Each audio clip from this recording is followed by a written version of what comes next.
Hallelujah, praise the Lord, glory to God Jesus.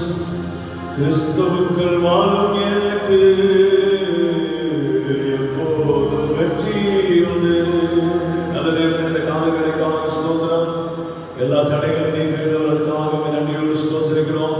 இந்த காலையில் எல்லா தடைகளையும் நீக்கி கர்த்தர் தம்முடைய நாமத்தை மகிமைப்படுத்துகிறாக.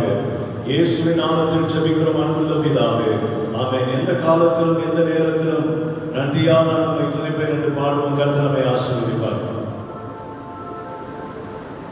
Praise the Lord.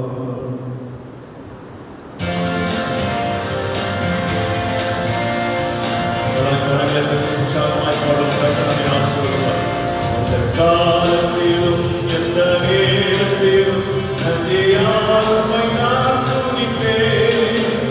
எந்த காலத்திலும் எந்த நேரத்திலும் நன்றியாமை நான் துதிப்பேன். இயேசுவே உம்மை நான் துதிப்பேன், துதிப்பேன், எந்த நேரத்திலும் துதிப்பேன். இயேசுவே உம்மை நான் துதிப்பேன், துதிப்பேன், எந்த வேளையிலும் துதிப்பேன். ஆதியும் நீரே, அந்தமும் நீரே, ஜோதியும் நீரே, என் சொந்தமும் நீரே. ஆதியும் நீரே, அந்தமும் நீரே, ஜோதியும் நீரே, என் சொந்தமும் நீரே. எந்த காலத்திலும் எந்த நேரத்திலும் நன்றியால் உம்மை நான் துதிப்பேன். இயேசுவே உம்மை நான் துதிப்பேன், துதிப்பேன், எந்த வேளையிலும் துதிப்பேன். இயேசுவே உம்மை நான் துதிப்பேன், துதிப்பேன், எந்த வேளையிலும் துதிப்பேன். அல்லேலூயா, அல்லேலூயா, அல்லேலூயா, அல்லேலூயா, அல்லேலூயா, அல்லேலூயா, அல்லேலூயா, அல்லேலூயா, அல்லேலூயா, அல்லேலூயா,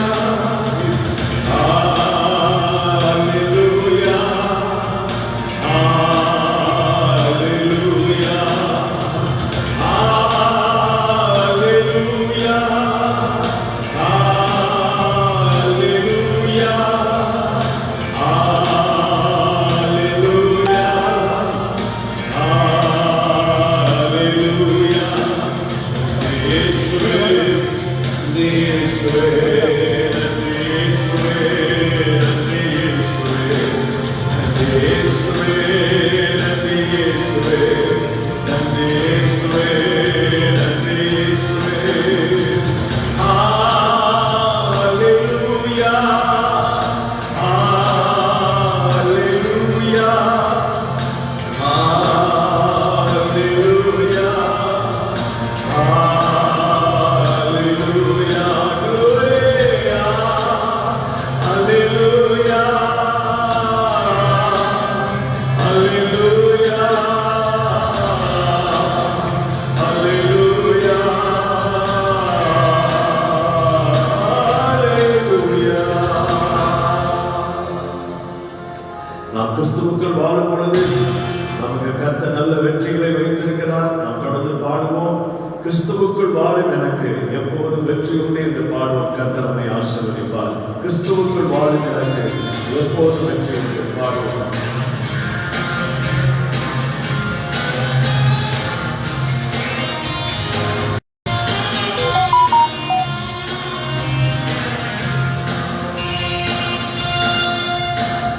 கிறிஸ்துவுக்குள் வாழும் எனக்கு எப்போதும் வெற்றி உண்டு. கிறிஸ்துவுக்குள் வாழும் எனக்கு எப்போதும் வெற்றி உண்டு. வெற்றி உண்டு, வெற்றி உண்டு, வெற்றி உண்டு, நமக்கு வெற்றி உண்டு, வெற்றி உண்டு, வெற்றி உண்டு. என்ன துன்பம் வந்தாலும் நான் கலங்கிடவே மாட்டேன்.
நம்முடைய ஆண்டவராகிய கர்த்தர் யெகோவா ஈராக இருக்கிறார்.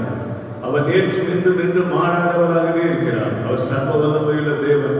நம்முடைய தேவைகளை எல்லாம் சந்திக்கிறவர் அவர் மட்டும்தான். எனவே நாம் விசுவாசத்தோடு நாம் நன்றியோடு இந்த கால வேளைகளை ஆண்டவரை ஆராதிக்க வந்திருக்கிறோம்.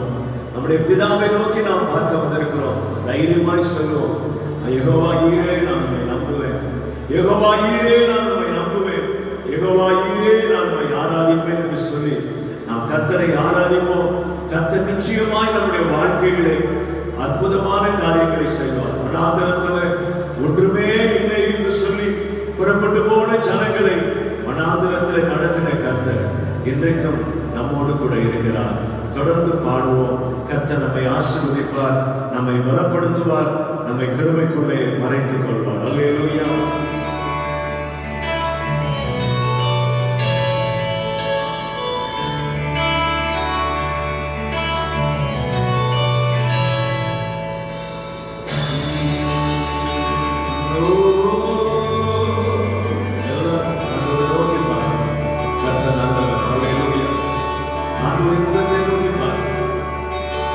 யெகோவா ஈரே, எனக்கெல்லாம் நீரே,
சத்துரு என்னதான் நமக்கு விரோதமாய் இருந்தாலும் ஆண்டவர் நமக்கு நிச்சயமாய் செய்யக்கூடிய ஏற்றுவார்.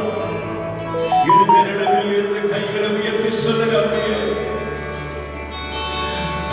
அவர் நாமமே மதுரமாமே, அவர் நாமத்தில் சுகமுண்டே, அவர் நாமமே மதுரமாமே, அவர் நாமத்தில் சுகமுண்டே. இயேசு நாமம், இயேசு நாமம், இயேசு நாமம், இயேசு நாமம், இயேசு நாமம், இயேசு நாமம், வாழ்கவே வாழ்கவே. இயேசு நாமம். எல்லாரும் விடுதலையோடு கர்த்தரை ஆராதிப்போம். இயேசுவின் நாமம் மேலான நாமம். ஓ, எவருக்காக சிலுவையில் இரத்தம் சிந்தின இயேசுவின் நாமம் வாழ்கவே. இயேசு நாமம், இயேசு நாமம், இயேசு நாமம், இயேசு நாமம், இயேசு நாமம், இயேசு நாமம் வாழ்கவே.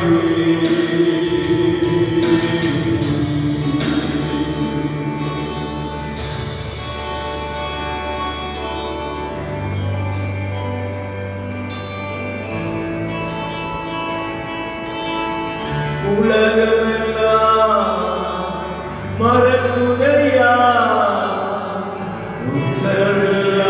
உலகெல்லாம் இனிக்குதையா, உலகமெல்லாம் மறக்குதையா, உனக்கு எல்லாம் இனிக்குதையா, உன்னாமம் துதிக்கையிலே இயேசையா, உம் அன்பை ருசிக்கையிலே.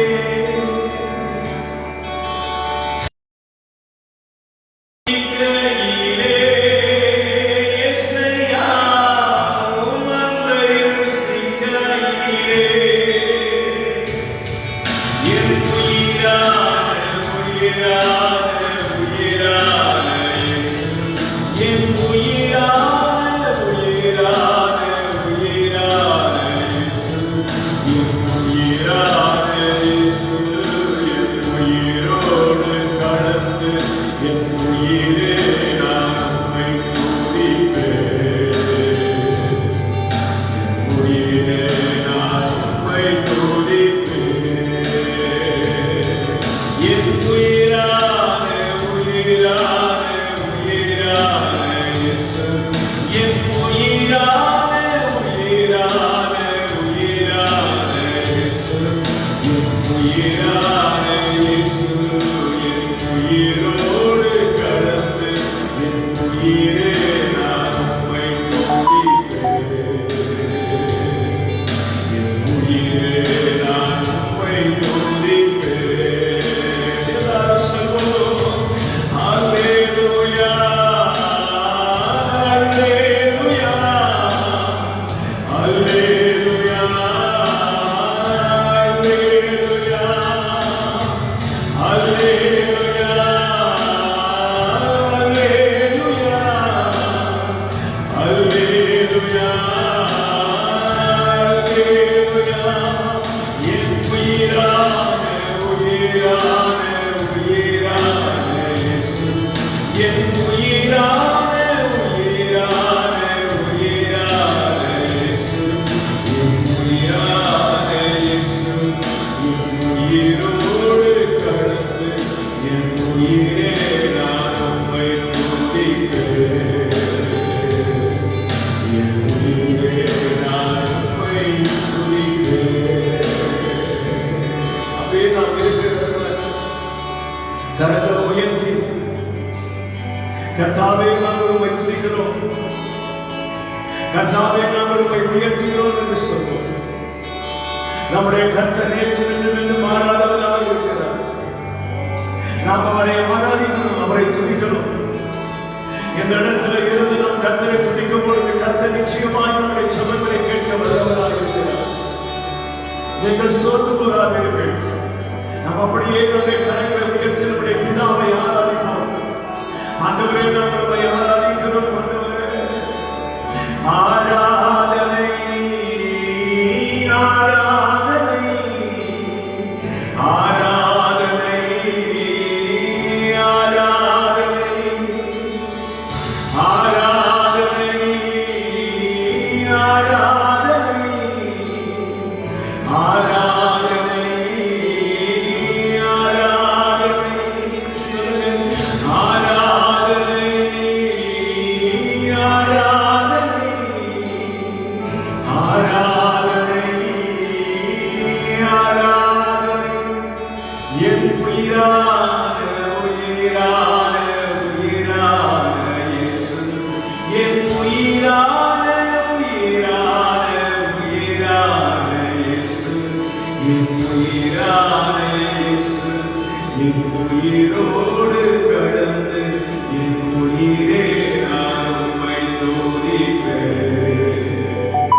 நாம் எல்லாரும் சங்கீதங்களின் புத்தகம் 24ஆம் அதிகாரத்தை நாம் எடுத்து மாறி மாறி வாசிப்போம்.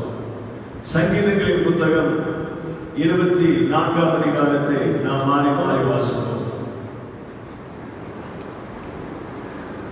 சங்கீதங்களின் புத்தகம் 24ஆம் அதிகாரம். பூமியும் அதன் நிறைவும் உலகமும் அதில் உள்ள குடிகளும் கர்த்தருடையது.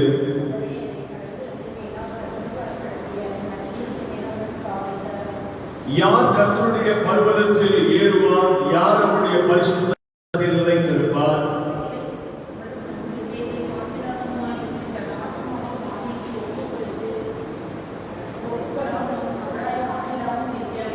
அவன் கர்த்தரால் ஆசீர்வாதத்தையும் தன் ரட்சிப்பின் தேவனால் நீதியையும் பெறுவான்.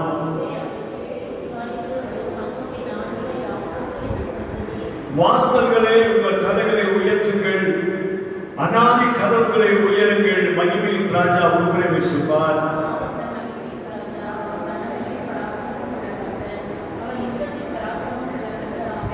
வாசல்களே உங்கள் கதவுகளை உயர்த்துங்கள், அநாதி கதவுகளை உயருங்கள், மகிமையின் ராஜா உட்பிரவேசிப்பார். அவர் சேனைகளின் கர்த்தரானவர், அவரே மகிமையின் ராஜா. நம்ம எல்லாரும் கண்களை மூடி ஜெபிப்போம். அன்பு இரக்கம் ஆண்டவரே, இந்த ஆசீர்வாதமான இந்த நல்ல காலவேளைக்காக நன்றியோடு ஸ்தோத்திரிக்கிறோம். இந்த காலவேளையில் விசேஷமாய் நாங்கள் உம்மை ஆராதிக்க உம்முடைய சமூகத்திலே கூடி வந்திருக்கிறோம். அதற்காக உமக்கு நன்றி.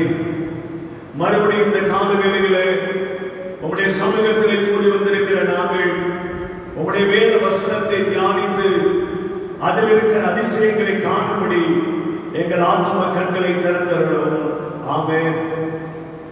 கிறிஸ்துவுக்குள் அன்பான தேவனுடைய பிள்ளைகளே, இந்த அருமையான கால வேளையிலே நாம் கர்த்தருடைய வார்த்தைகளை தியானிக்க போகிறோம். இன்றைக்கு கர்த்தருடைய நாமத்துக்கு மகிமையாக நாம் எடுத்துக்கொண்ட வேத பகுதி மத்தேயு எழுதின சுவிசேஷம் 6ஆம் அதிகாரம் 9ஆம் வசனம். மத்தேயு எழுதின சுவிசேஷம் 6ஆம் அதிகாரம் 9ஆம் வசனம். நீங்கள் ஜெபம் பண்ண வேண்டிய விதமாவது, பரமண்டலங்களில் இருக்கிற எங்கள் பிதாவே.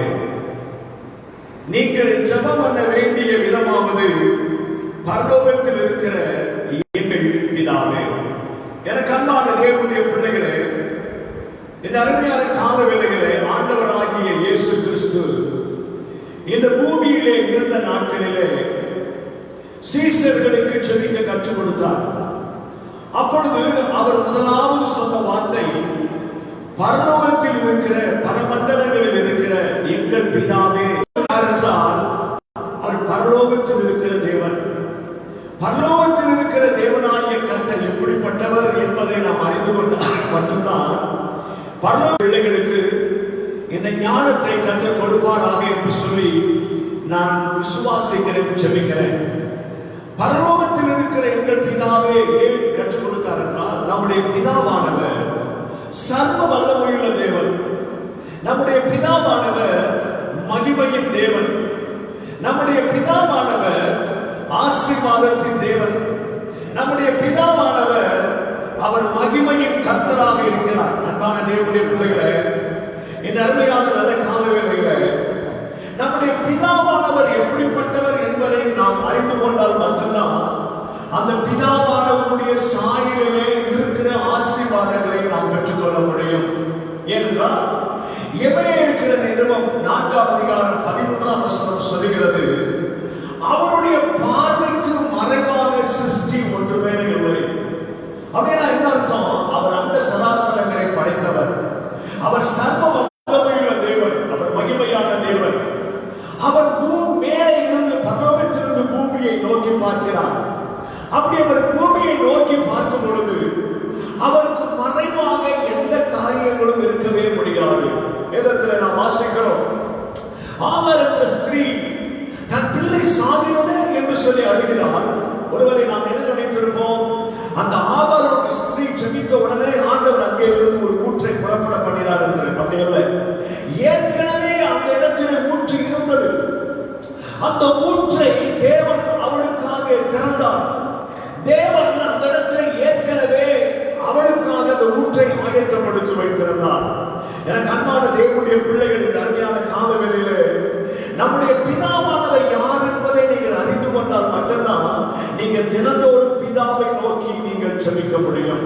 எனவே தான் ஆண்டவராகிய இயேசு கிறிஸ்து, ஓ ஸ்தோத்திரம், மத்திய சுவிசேஷம் 6ஆம் அதிகாரம் 26ஆம் வசனத்தில் இந்த வார்த்தையை சொல்லுகிறார், உங்கள் பரமபிதா பிழை பூட்டுகிறார். உங்கள் பரமபிதா பிழை பூட்டுகிறார். எனக்கு அன்பான தேவனுடைய பிள்ளைகளே, இந்த அருமையான காலவேளைகளை நீங்கள் அறிந்து கொள்ள வேண்டும். ஆண்டவராகிய இயேசு சொல்லுகிறார், நீங்கள் கவலைப்படாதீர்கள். உங்களுக்கு சொல்லுகிறேன், நீங்கள் கவலைப்படாதீர்கள். ஏனென்றால் உங்கள் பரமபிதா பிழை பூட்டுகிறவராக இருக்கிறார். இந்த காலையிலே அநேக நேரங்களிலே நமக்குள்ளே ஒரு பெரிய கவலை என்னவென்றால், எனக்கு யார் பிழை பூட்டுவார்? என்னுடைய தேவைகளை யார் சந்திப்பார்? என்னுடைய பிரச்சனைகளை யார் மாற்றுவார்? எனக்காக யார் பரிந்து பேசுவார்? அல்லது என்னுடைய வாழ்க்கையிலே இப்படிப்பட்ட சூழ்நிலையிலே இந்த பிரச்சனைகள் எப்படி மாறும் என்று சொல்லி அநேகம் நாம் என்ன செய்கிறோம்? நண்பர்களோடு பேசுகிறோம், உறவினர்களோடு பேசுகிறோம், பக்கத்து வீட்டுக்காரர்களோடு உட்கார்ந்து பேசுகிறோம். அக்கா, இது எப்ப முடியும்? அண்ணே, இது எப்ப முடியும்? இந்த பிரச்சனை எப்ப தீரும் என்று சொல்லி நாம் மனிதர்களோடு பேசுகிறோம். அவர்களுக்கே தெரியாது. ஏனென்றால் அவர்களும் பிரச்சனைக்குரியவர்கள், அவர்களும் கவலைக்குரியவர்கள், அவர்களும் வேதனைக்குரியவர்கள். ஆனால் இந்த காலநிலையில் நான் சொல்லுகிறேன், நம்முடைய பிதாவானவர் நம்முடைய கவலைகளை சுமக்கிறவர். எனவேதான் இங்கே ஆண்டவர் சொல்லுகிறார், நீங்கள் முதலாவது தேவனுடைய ராஜ்யத்தையும் அவருடைய நீதியையும் தேடுங்கள், நாளைக்காக நீங்கள் கவலைப்படாதீர்கள் என்று ஆண்டவர் சொல்லுகிறார்.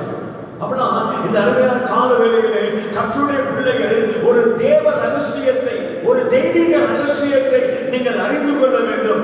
என்ன என்றால், என்னுடைய கர்த்தர் அவர் உயிருள்ளவர், என்னுடைய கர்த்தர் என்னுடைய தேவைகளை சந்திக்கிறவர், என்னுடைய கர்த்தர் எனக்கு பிழை பூட்டுகிறவர். அதனாலதான் அந்த ஆண்டவராகிய இயேசு கிறிஸ்து நமக்கு கற்றுக் கொடுத்த பெரிய பாடம் என்ன? நீங்கள் பிதாவை நோக்கி கூப்பிடுங்கள், பிதாவை நோக்கி கூப்பிடுங்கள். அநேக நேரங்களிலே என்னுடைய தேவைகளுக்கு நடுவிலே நான் இப்படி ஜெபிப்பேன். எப்படி ஜெபிப்பேன் என்றால், லட்சக்கணக்கான ஜனங்களை வனாந்தரத்தில் நடத்தின கர்த்தாவே, எங்கள் பிதாவே, வானத்திலிருந்து மன்னாவை கொடுத்தவரே, கண்மலையிலிருந்து தண்ணீரை கொடுத்தவரே, காடைகளை கொடுத்தவரே, இந்த தேவனாகிய கர்த்தர் என்னுடைய தேவைகளை சந்திக்காமல் இருக்க முடியாது. ஏனென்றால் நான் ஒருவனாக இருக்கிறேன், ஒரு குடும்பமாக இருக்கிறேன். என் கர்த்தர் என்னுடைய தேவைகளை சந்திக்க முடியும். காரணம் என்னன்னா, லட்சக்கணக்கான ஜனங்களுக்கு பிழை பூட்டின அந்த கர்த்தர் இன்றைக்கு உயிருள்ளவராக இருக்கிறார்.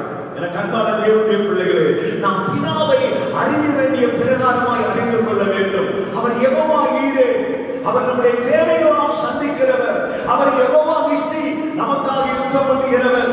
அவர் யெகோவா ஷாலோம், நமக்கு சமாதானம் தருகிற தேவன். அவர் யெகோவா ஷம்மா, நம்மோட கூட இருக்கிறவர். அவர் இருக்கிறவராகவே இருக்கிற தேவன். தன்மையான கால வேளைகளே, எனவேதான் ஆண்டவராகிய இயேசு கிறிஸ்து ஜெபிக்க கற்றுக் கொடுத்த பொழுது, பரலோகத்தில் இருக்கிற எங்கள் பிதாவே என்று சொல்லி ஜெபிக்க கற்றுக் கொடுத்தார். இன்றைக்கு நம்ம அநேகருடைய வாழ்க்கையிலே நாம் செய்கிற தவறு என்ன தெரியுமா? அந்த மனிதரின் பிரச்சனையை தீர்ப்பாரா? இந்த அக்கா என்னுடைய பிரச்சனையை தீர்ப்பாங்களா? எதை மாமனார் மாமியாருடைய பிரச்சனையை தீர்ப்பார்களா? அல்லது இந்த அரசாங்கம் என்னுடைய பிரச்சனைகளை தீர்க்குமா? ஒவ்வொருத்தரும் கவலையோடு அவர்கள் அடுத்த நாளிலே நம்முடைய பிரச்சனையை யார் தீர்ப்பார் என்று அவர்களும் கவலையோடு இருக்கிறார்கள். நம்முடைய நாட்டினுடைய பிரதம மந்திரி கவலையோடு இருக்கிறார், நம்முடைய நாட்டினுடைய முதல் மந்திரி கவலையோடு இருக்கிறார், எல்லாரும் கவலையோடு இருக்கிறார்கள். இந்த தேசத்திலே இந்த சம்பவங்கள் எப்படி முடியுமோ என்று சொல்லி யாருக்குமே தெரியாது. ஆனால் ஆண்டவரை விசுவாசிக்கிற பிள்ளைகள், கர்த்தரை நம்புகிற பிள்ளைகள், கர்த்தரை நேசிக்கிற பிள்ளைகள், ஆண்டவராகிய கர்த்தர் யார் என்பதை நீங்கள் அறிந்து கொள்ள வேண்டும். அவர்தான் நமக்கு ஜீவனை கொடுக்கிறவர், அவர்தான் நம்மை பிழை பூட்டுகிறவர், அவர்தான் நம்மை நித்திய பாதையிலே நடத்துகிறவர். எனவே கர்த்தருடைய பிள்ளைகள், நாம் ஆராதிக்கிற நம்முடைய தேவன் எப்படிப்பட்டவர் என்பதை அறிந்து கொள்ள வேண்டும். தானியேல் சொல்கிறான் பாருங்கள், நாங்கள் ஆராதிக்கிற தேவன் எங்களை தப்புவிக்க வல்லவராக இருக்கிறார். நாங்கள் ஆராதிக்கிற தேவன் எங்களை தப்புவிக்க வல்லவராக இருக்கிறார். அன்பான தேவனுடைய பிள்ளைகளே, இந்த காலையிலே நாம்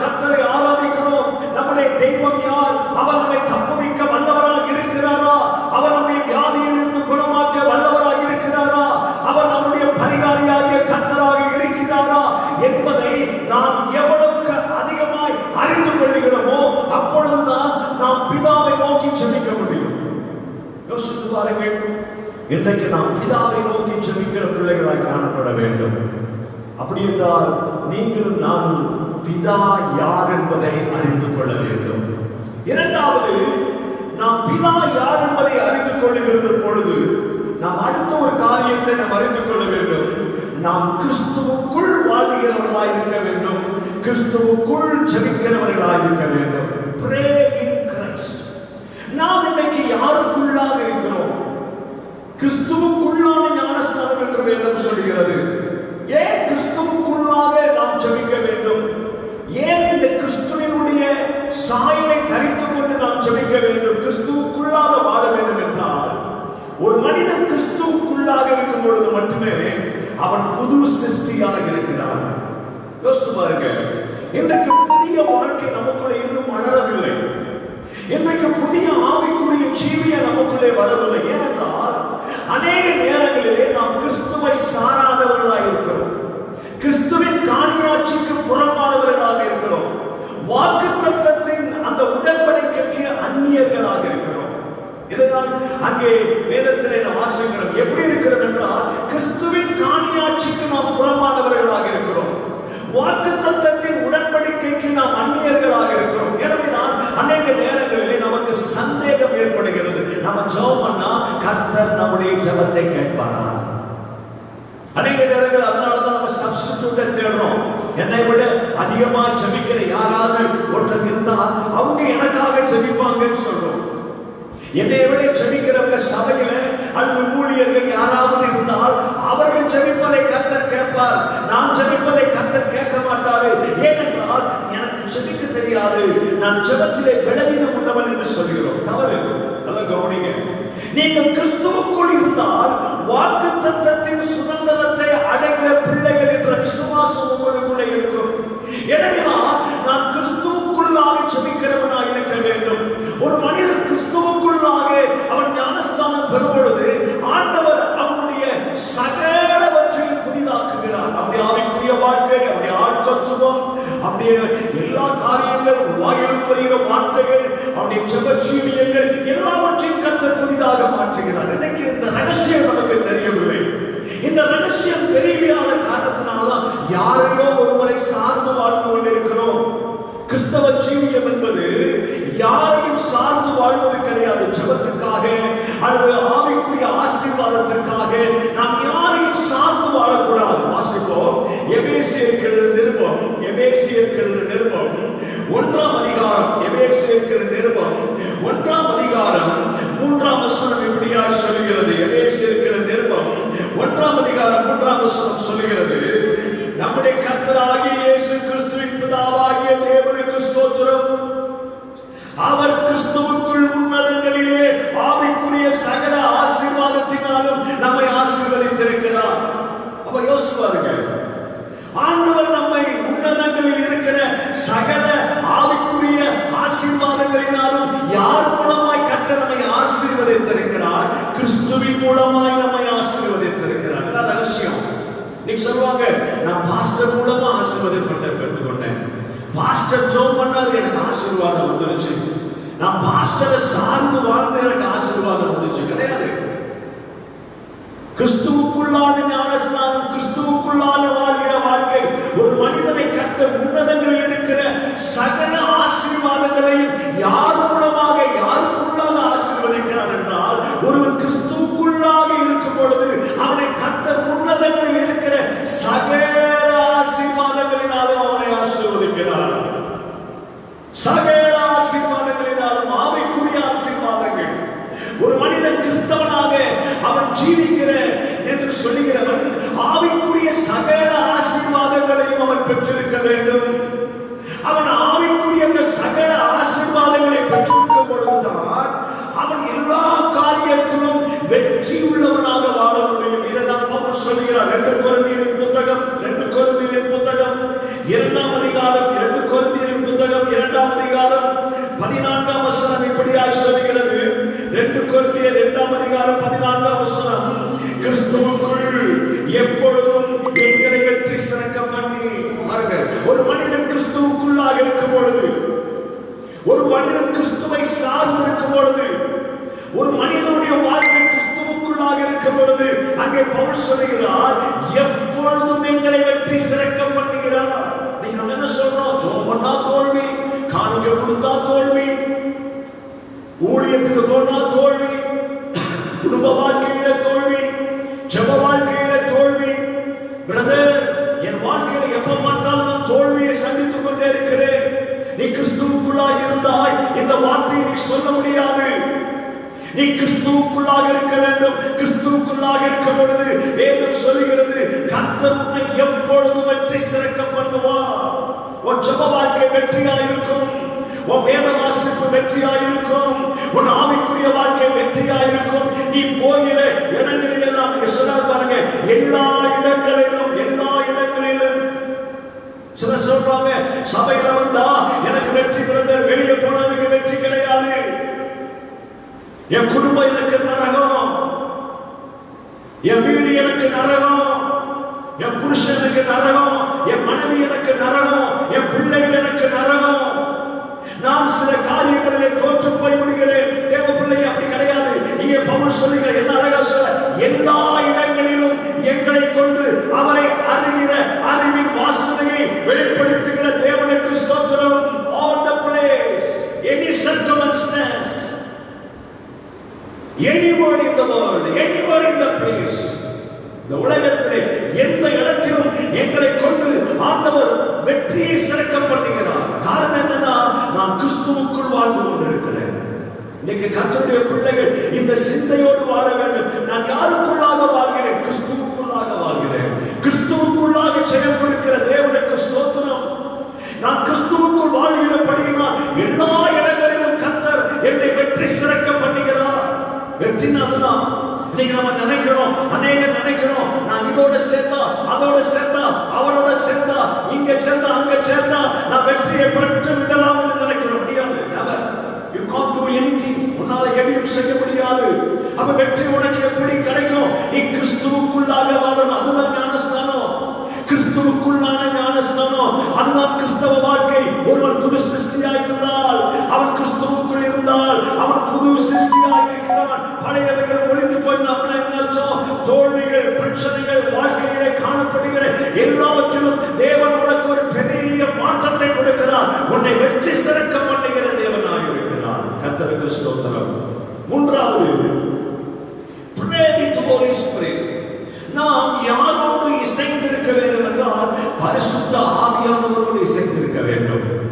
ஏனென்றால் நாம் சரீரத்தில் இருக்கிறோம். இந்த மாமிசம் பலவீனம் உள்ளது என்று வேதம் சொல்லுகிறது.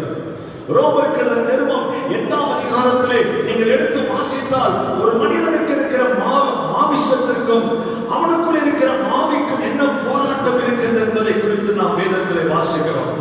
அங்கே பவுல் சொல்லுகிறார், மாமிசத்தின் சிந்தை மரணம், ஆவியின் சிந்தையோ ஜீவனும் சமாதானம் என்று சொல்லுகிறார். அப்ப பாருங்க, இந்த மனிதனுடைய வாழ்க்கையிலே நமக்கு விரோதமாக எழும்பி போராடுறது உலகம் கிடையாது, இந்த மாம்சம் தான்.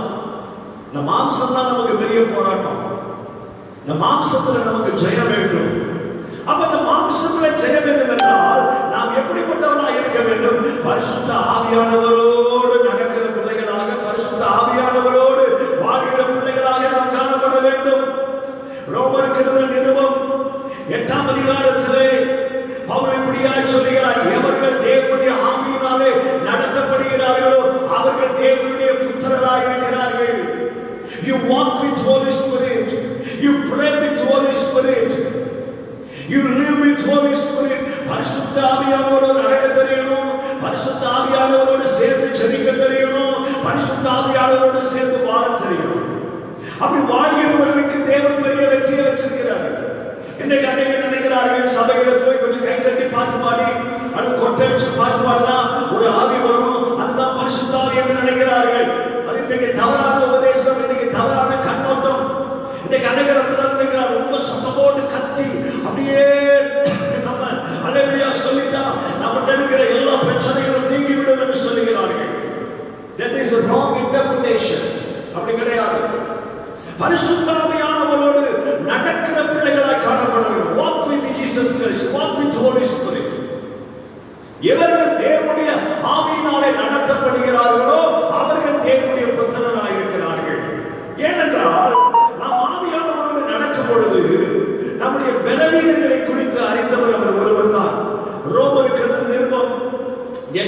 பிரகாரம் 26, 27 வசனத்திலே வாசிக்கிறோம். அந்தபடியே ஆவியானவரும் நமது பலவீனங்களில் நமக்கு உதவி செய்கிறார். நம்முடைய பலவீனங்களில் நமக்கு உதவி செய்கிறார். எதற்கு அபிஷேகம் பெற்றிருக்கிறோம்? எதற்கு ஆவியானுடைய பலத்தை பெற்றிருக்கிறோம்? நமக்கு பலவீனம் வரும் பொழுதே நமக்கு உதவி செய்வார். பலவீனம் வந்து உழுந்து ஒண்ணுமில்லாம போன பிறகு, 4 பேருக்கு முன்னால நாற்றம் எடுத்த பிறகு, 4 பேருக்கு முன்னால நாசமா போன பிறகு நமக்கு உதவி செய்கிறவர் பரிசுத்த ஆவியானவர் அல்ல. அதை கவனிக்கணும். நமக்கு ஒரு பலவீனம் வந்துருச்சுனாலே பரிசுத்த ஆவியானவர் நம்மோடு கூட இருந்தா அந்த பலவீனத்தை அவர் மாற்றிடுவார். சோதனம். சபையில உட்கார்ந்து இருக்கிற தூக்கம் வருது, அது ஒரு பெரிய பலவீனம். ஜெபம் பண்ண உட்கார்ற தூக்கம் வருது, ஒரு பெரிய பலவீனம். பைபிள் வாசிக்க உட்கார்ற தூக்கம் வருது, பலவீனம். அதிகாலையில் எந்திரிச்சு ஜெபிக்க முடியல, தூக்கம் வருது, ஒரு பலவீனம். உடனே ஆண்டவர் சொல்றார், நல்லா தூங்குவா, ஆராதனை முடிய நல்லா தூங்கு, நீ பைபிளை வாசிக்க வேணா தூங்கு, அல்லது நீ காலையில் எந்திரிச்சு ஜெபிக்க வேணா தூங்குன்னு சொல்ல மாட்டார். ஆவியானவர் நம்மோட இருந்தார்னா, நம்ம ஆவியானவரோட கூட சேர்ந்து வாழ்ந்தோம்னா அந்த பலவீனத்துல அவர் நமக்கு உதவி செய்வார். என்ன உதவி செய்வார்? தூக்கத்தை மாத்திடுவார். யோசித்து பாருங்க, நம்முடைய வாழ்க்கையில அநேக நேரங்களில் பலவீனத்தோடையே வாழ்ந்து கொண்டிருக்கிறோம். என்ன சொல்லிடுவோம்? மாம்சம் பலவீனம் உள்ளது, வேதம் சொல்லியிருக்கிறது. ஆனா அடுத்த வார்த்தை சொல்லுகிறது, ஆவியோ உற்சாகம் உள்ளது. இன்றைக்கு நாம் பரிசுத்த ஆவியானவரோடு சேர்ந்து வாழ்ந்தோம்னா, பரிசுத்த ஆவியானவரோடு இணைந்து வாழ்ந்தோம் என்றால், பரிசுத்த ஆவிக்குள் நாம் நிறைந்து ஜெபித்தால், வேதம் சொல்லுகிறது, தேவன் வாக்கு கடங்காத பெருமூச்சுகளோடு நமக்காக பிதாவை நோக்கி வேண்டுதல் செய்வார். அதிகமா வாக்கு கடங்காத பெருமூச்சுகள் தேசத்திற்காக, பலவீனத்திற்காக, குடும்ப பிரச்சனைகளுக்காக, போராட்டங்களுக்காக எப்படி ஜெபிக்கணுமா? வாக்கு கடங்காத பெருமூச்சுகளோடு ஜெபிக்கணுமா? இப்பதான் ஜெபிக்கிறார். இப்படி இந்த அம்மாவா அப்படி ஜெபிக்கிறது, வயசான அம்மாவா இருக்காங்க. ஓ, இவங்க சத்தம் எவ்வளவு பயங்கரமா இருக்கு.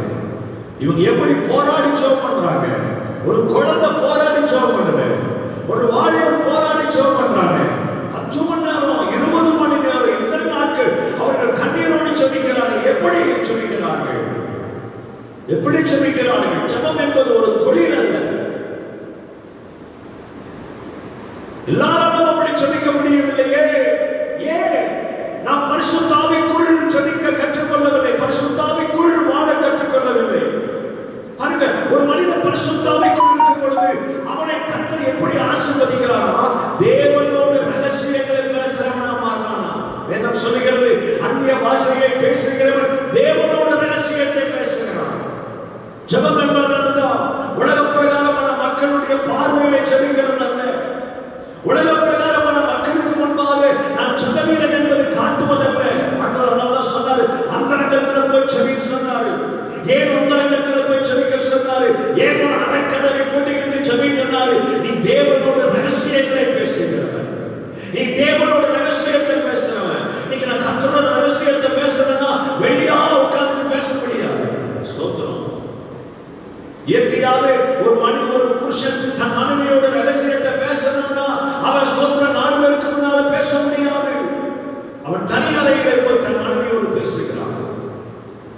பாருங்க, அப்ப பிதாவானவரிடத்திலே தேவ பிள்ளைகள் பேசுவது ஏதோ முன்னால உட்கார்ந்து கொண்டு அடுத்து 4 பேருக்கு முன்னால சத்தம் போட்டு அழுது ஜெபித்து புரளுவதல்ல. நீங்க நினைக்கிற அப்படிதான் நினைக்கிறாங்க, அதை மேன்மையாக நினைக்கிறார்கள். ஸ்தோத்திரம். ஆண்டவராகிய இயேசு கிறிஸ்து அப்படி செய்யவில்லை. இயேசு என்ன சொன்னார்? உன் அறைக்கதவை பூட்டி போய் ஜெபம் சொன்னார், அந்தரங்கத்தில் ஜெபி என்று சொன்னார். ஏன் அப்படி ஜெபிக்க சொன்னார்னா, ஜெபம் என்பது ரகசியங்களை பேசுகிற இடம். அதனால ஆண்டவர் சொன்னார், அந்நிய பாஷைகளை பேசுவதை தடை பண்ணாதீங்க. அந்நிய பாஷையை பேசுகிறவர் தேவனோட ரகசியங்களை பேசுகிறார். அந்நிய பாஷை விசுவாசிக்கு அடையாளமாக இருக்கிறது என்று ஆண்டவர் சொன்னார். பாருங்க, அவன் அபிஷேகம் பெற்றவனை கர்த்தர் நம்மை ஆவியால் நிரப்பிய அந்நிய பாஷைகளை பேச வைக்கிறார். எனக்கெல்லாம் நான் ரட்சிக்கப்படுகிற நாட்களிலே இந்த போதனை எனக்கு தெரியாது. எந்த பெந்தெகோஸ்தே சபைக்கு நான் போகவில்லை.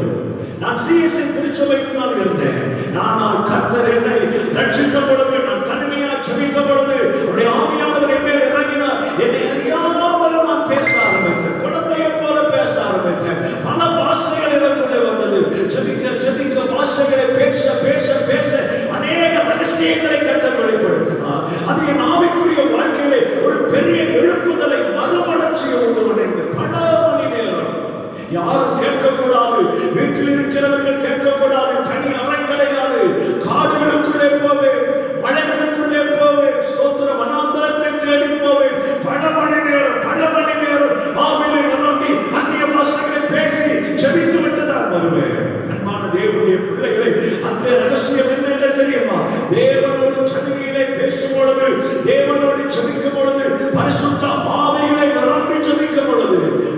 கர்த்தர் அவருடைய ரகசியங்களை அறிந்து கொள்ளும்படி உதவி செய்கிறார்.